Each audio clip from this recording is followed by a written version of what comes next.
Selamat siang teman-teman, perkenalkan nama saya Geonova Sabandar dari program studi ilmu kelautan. Di sini saya akan membahas materi kimia mengenai sistem periodik unsur.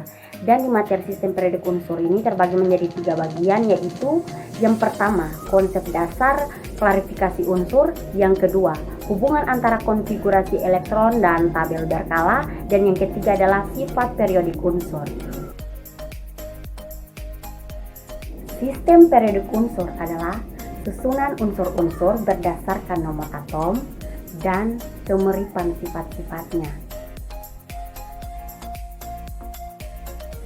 Sampai sekarang ini terdapat 118 unsur yang dikonfirmasi oleh tabel periodik, yaitu meliputi unsur 1 hidrogen sampai unsur 118 oknason.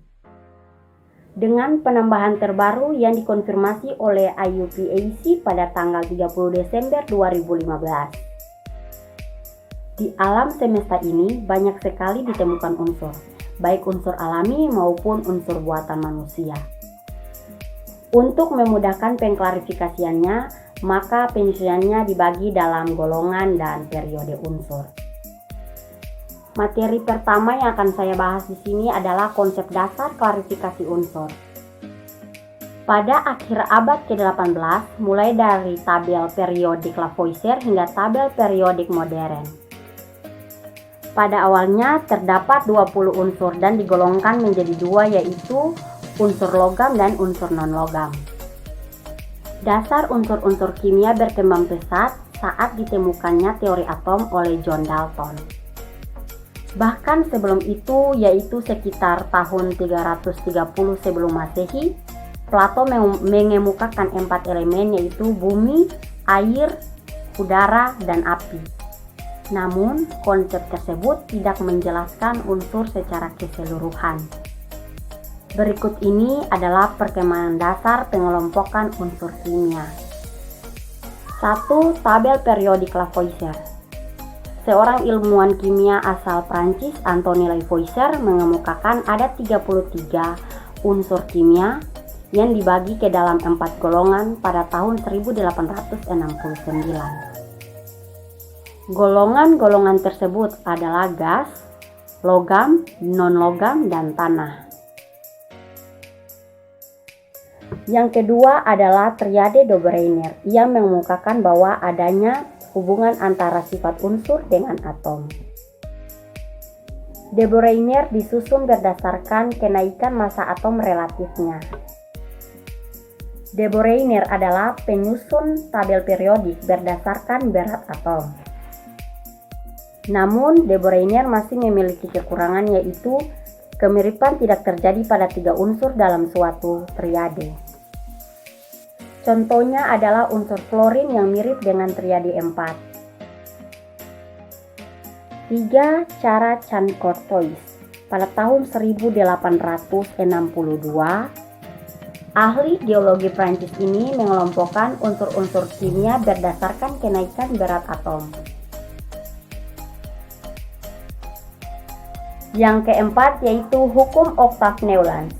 Pada tahun 1864, John Alexander Reina Newlands, seorang ahli kimia Inggris, mengemukakan penemuannya mengenai hukum oktaf. Hukum oktaf adalah pengelompokan unsur-unsur kimia berdasarkan kenaikan berat atom. Kekurangan hukum oktaf adalah hanya berlaku pada 17 unsur, yakni dari unsur hidrogen sampai dengan kalsium. Dan hanya sesuai untuk unsur-unsur ringan dan massa atom relatif rendah. Yang kelima yaitu tabel periodik Mendel. Mendel mengelompokkan ada 63 unsur yang sudah dikenal saat itu berdasarkan atom relatifnya. Hal itu berarti unsur dengan sifat-sifat yang sama akan tersusun secara periodik. Berikut adalah tabel periodik Mendel.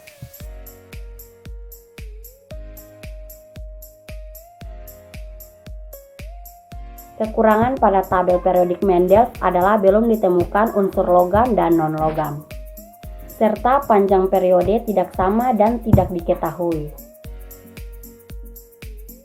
Yang keenam adalah tabel periodik Meyer.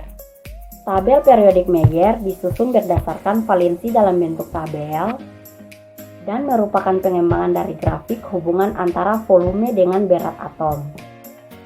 Tabel periodik Meyer terdiri atas 9 golongan dan 16 periode. Berikut ini adalah tabel unsur dari Meyer. Yang ketujuh adalah pengelompokan unsur Mesley. Mesley mencoba menyusun unsur kimia dalam bentuk tabel periodik berdasarkan kenaikan nomor atom. Tabel periodik ini berlaku dan diakui hingga pertengahan abad ke-20. Berikut ini adalah pengelompokan Moseley. Yang ke-8 atau yang terakhir adalah pengelompokan unsur Seaborg. Unsur Seaborg merupakan tabel periodik modern yang kita gunakan pada sekarang ini. Tabel periodik ini disusun berdasarkan kenaikan nomor atom dan kemiripan sifat. Pengelompokan unsur Seaborg terdiri dari 7 periode dan 18 golongan. Yang menjadi 8 golongan utama atau A dan 8 golongan transisi atau B. Berikut ini adalah pengelompokan unsur secara Seaborg. Kita akan masuk pada pembahasan yang kedua, yaitu hubungan antara konfigurasi elektron dengan tabel berkala. Hubungan konfigurasi elektron dengan tabel berkala sangatlah penting. Hubungannya adalah seperti jika elektron luar yang mengisi subkulit sama dengan bilangan kuantum utama atau N, maka atom unsur tersebut pasti terletak pada golongan yang sama. Sedangkan nilai N atau bilangan kuantum utama yang terbesar menunjukkan nomor periode unsur tersebut pada sistem periodik unsur. Berikut ini adalah pembagian unsur-unsur menurut blok S, P, D, dan F.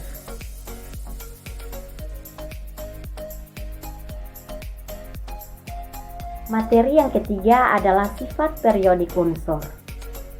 Jari-jari atom adalah jarak dari inti atom ke orbital elektron terluar yang stabil dalam suatu atom dalam keseimbangan.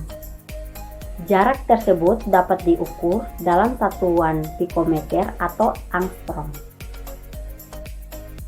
Sebuah unsur pada tabel periodik dalam satu periode dari kiri ke kanan bertambah hingga golongan 7A. 3. Energi ionisasi. Energi ionisasi pertama adalah energi yang diserap untuk melepaskan satu elektron dari sebuah atom. Energi ionisasi yang kedua adalah energi yang diserap untuk melepaskan elektron kedua dari sebuah atom dan seterusnya. Yang keempat adalah afinitas elektron. Afinitas elektron adalah jumlah energi yang dilepaskan ketika sebuah elektron ditambahkan ke dalam kolom atau netral untuk membentuk ion negatif. Yang kelima adalah keelektronegatifan. Keelektronegatifan merupakan kemampuan atau kecenderungan suatu atom untuk menangkap ataupun menarik kembali elektron dari atom lainnya. Demikianlah pembahasan materi singkat saya mengenai sistem periodik unsur di siang hari ini. Apabila ada kesalahan kata atau kalimat yang saya ucapkan, saya minta maaf sebesar-besarnya. Selamat siang dan shalom.